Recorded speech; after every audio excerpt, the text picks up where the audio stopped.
آئیے جہاں ہم جاتے ہیں ماشاءاللہ مسلمان بہت خوش ہوتے ہیں، بڑے بڑے الحمدللہ جلسے ہوتے ہیں، مذاکرے کی محفلیں بھی ہوتی ہیں، سب ہوتا، مگر مجموعی طور پر یہ سمجھا کہ وہاں کے مسلمان یہ چاہتے ہیں کہ دین آسان ہو جائے۔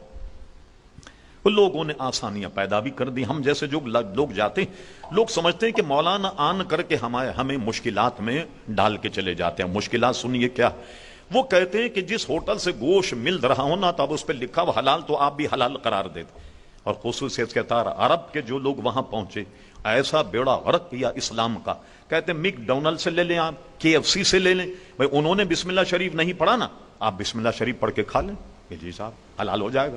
ارے بھائی یہ واقعہ کوئی اور تناظر میں تھا جس میں حضور نے فرمایا تھا کہ تم بسم اللہ پڑھ کر کے کھا لو، یہ واقعہ یہ تھوڑی۔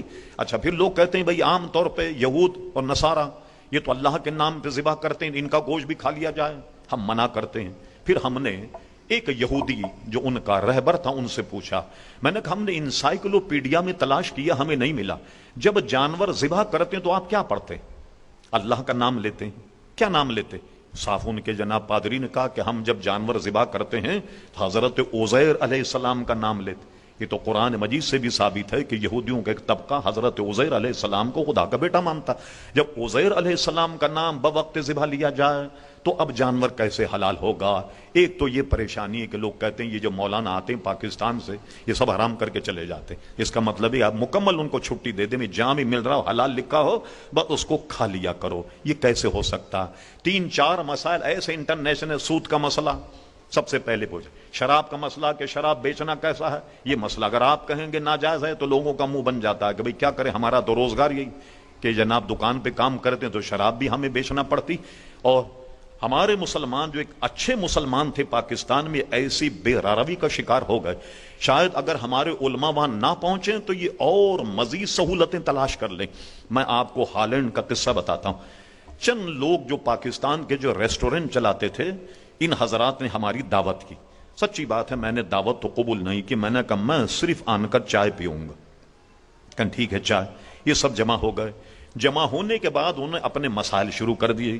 بھئی مولانا آپ جتنی سختی کرتے نا یہاں تو ممکن نہیں اس پر عمل۔ اب خود بتائیے، میرے سامنے مسلمانوں نے اعتراف کیا کہ جب دوپہر کے کھانے کا وقت ہوتا ہے تو رش اتنا ہوتا کہ آپ سمجھیں کہ مچھلی کو الگ تلا جائے، خنزیر کو الگ تلا جائے، مرغی کو الگ تلا جائے، الگ۔ بھئی یہ کام ہم سے نہیں ہو سکتا، ہم تو سب ایک ہی ہنڈیا میں تل دیتے، آپ اجازت دے دیجئے۔ تو آپ بہت اچھے مولوی ہیں کہ وقت نہیں ہوتا کہ خنزیر بھی اسی میں تلتے، مچھلی بھی اسی میں تلتے، مرغی بھی اسی میں تلتے، جب تیل کالا ہو جائے یہ لیجئے، کہتے ہیں نا آم کے آم گٹھلیوں کے دام، ایک ادارہ آتا ہے اور یہ بالکل سڑا ہوا تیل یہ ہم سے لے جاتا ہے، اور سنا ہے کہ اس کی منہ پہ ملنے والی کریم بنتی ہے۔ سبحان اللہ، آپ نے دیکھا کیا سلسلہ ہے وہاں، یعنی کوئی ہر چیز میں عزیزان گرامی۔ بعض مسلم جو ہماری سوسائٹی انہوں نے باضابطہ ایک لسٹ چھاپی جو میرے پاس بھی موجود ہے، اس میں کچھ کوڈ نمبر، یہ نمبر اگر آپ دوائیوں پر دیکھیں تو اس کو استعمال نہیں کریں، کھانے پینے کی چیزوں پر دیکھیں ان کو استعمال نہیں کریں۔ بڑی تک و دو کے بعد انہوں نے یہ سارے نام لیے، اور بڑی بڑی سوسائٹیوں نے بڑی بڑی کتابیں چھاپی کہ یہ چیزیں جو ہیں وہ مسلمانوں کو نہیں کھانی چاہیے۔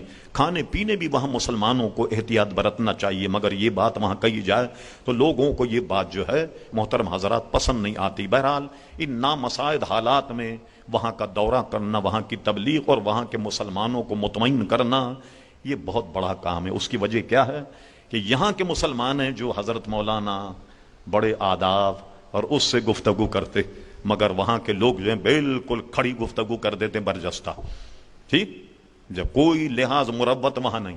سب سے بڑا مسئلہ وہ آداب جو ہم بر صغیر مسلمانوں میں میلاد کے اعتبار سے ہیں، کوئی چیز ان میں نہیں پائی جاتی۔ مسجد میں بیٹھتے ہیں تو دونوں پیر آپ کے منہ کی طرف کر کے بیٹھتے ہیں، آپ کو آئینہ دکھاتے ہوئے، بھائی ذرا پیر سمیٹ لو تو ناراض ہو جائیں گے، اس لیے کہ نیچے بیٹھنے کے لوگ عادی نہیں، کرسی پہ بیٹھنے کے عادی ہیں، تو مولانا کو 10-15 آدمی آئینہ دکھاتے بیٹھے ہوتے ہیں، پورے پیر مولانا کی طرف کر لیتے ہیں جناب تقریر کرتے ہوئے۔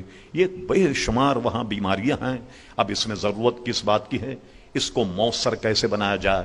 تجاویز تو دی جا سکتے ہیں، اس پر عمل یہ تقریباً ناممکن۔